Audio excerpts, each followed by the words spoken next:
अभी मैंने यूट्यूब पे एक वीडियो देखा था। कोई पर्सन थे, वो प्लेटफॉर्म पर उतरे, उनकी ट्रेन छूट रही है और उन्होंने कुछ समोसे वगैरह खरीदे थे, तो उनका पेटीएम ऑन द स्पॉट बंद हो गया था।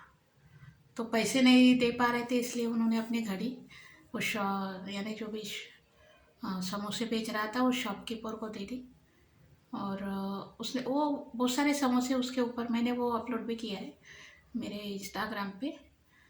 तो और वो बाद में वो उसको ट्रेन मिल गई होगी शायद उस पर्सन को। तो अगर ऐसा कभी होता है तो किसी को इतना, उसने न जाने कितनी कीमती घड़ी उसको दे दी होगी। तो सभी लोग आपको उस लेवल के नहीं मिलेंगे अच्छी सोचने वाले। तो इस तरह गलती से हो जाता है एक आध बार ऐसे किसी के साथ। क्योंकि पेटीएम में कभी कभी यूपीआई वाले या फिर बैंक वाले कभी कभी मैसेज नहीं भेजते, ऐसा भी हो जाता है। तो एक बार मैं यहाँ गई थी रायपुर, रायपुर से मुझे नागपुर आना था। और ट्रेन में मुझे ऑन द स्पॉट आरक्षण का टिकट मिला नहीं, तो फिर मुझे बस से आना पड़ा। तो लास्ट बस थी एक, तो वो चली गई थी, तो मुझे नियर बाय 2 बजे तक रायपुर के एक प्राइवेट बस स्टॉप पे रुकना पड़ा। अभी वहाँ मैं रुक गई 2 बजे तक, 2 बजे की बस आ गई और मुझे अर्जेंट भी आना था नागपुर की तरफ।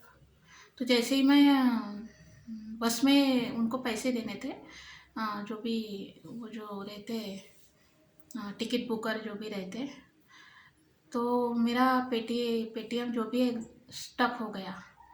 बाद में मेरे ध्यान में आया कि संडे को उन्होंने बोला था कि संडे को बंद रहेगा नाइट में, वो मेरे ध्यान में नहीं रहा। तो बाद में कोई वो पर्सन थे वहाँ पर, मुस्लिम थे वो, तो बस वाला मुझे लेने के लिए तैयार ही नहीं था। बोले कि इनके टिकट नहीं है, कुछ नाम नहीं आया लिस्टिंग में, क्योंकि प्राइवेट बस में लिस्टिंग बहुत ज़रूरी होती है, उसमें नाम आते हैं। तो मेरा नाम भी नहीं था, तो वो जो भी थे उनका नाम नहीं पता मुझे। उन्होंने बोला कि इस अभी 2 बजे बज रहे, लड़की अकेली यहाँ कैसे रहेगी। तो उन्होंने कहा कि मेरे भरोसे पे ले जाओ उसको, मैं देख लूँगा। इनकेस अगर पैसे भी नहीं हुए तो मैं जितना भी पैसा हो रहा है मैं दे दूँगा। बाद में जैसे तैसे मुझे सीट तो मिल गई, अच्छी सीट मिली, विंडो सीट मिली मुझे। और मेरी नींद वैसे ही उड़ गई थी रात भर। मैंने कहा न जाने चालू होगा भी नहीं होगा। तो कभी नियर बाय नागपुर के पास आ रही थी मेरी बस, तभी मैंने ओपन करके देखा मेरा पेटीएम, तो वो ऑन हो चुका था। मैंने ऑन द स्पॉट उनको बोला कि आप उनको फ़ोन कर दीजिए, वो पैसे मैंने ड्राइवर जो भी था उनके पेटीएम में ट्रांसफ़र कर दिया। तो सभी के सभी यानी ऐसे नहीं होते, हेल्प करने वाले नहीं होते। वो आपको नीचा दिखाएंगे या फिर आपको पीछे गिराएंगे, ऐसे होते हैं। तो वक्त वक्त की बात होती है, लेकिन ऐसा कभी कभी भी होता है। 10-20 रुपए के लिए अगर ऐसा होता है तो थोड़ा हर इंसान ने, मुझे लगता है कि संभल कर रखना रहना चाहिए।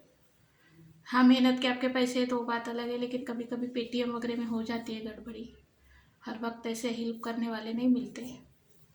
तो जो भी है, उस इंसान का तो मैं तहे दिल से शुक्रगुजार करूँगी कि उन्होंने मुझे इतनी यानी कहा कि ठीक है मेरे बेसिस पे ले जाओ, जो भी होगा मैं देख लूँगा।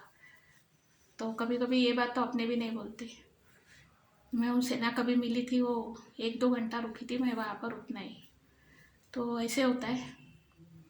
तो कभी ऐसे होता है तो किसी को हेल्प कर दीजिए, क्योंकि अपने ऊपर भी कभी कभी कोई बात आ जाती है।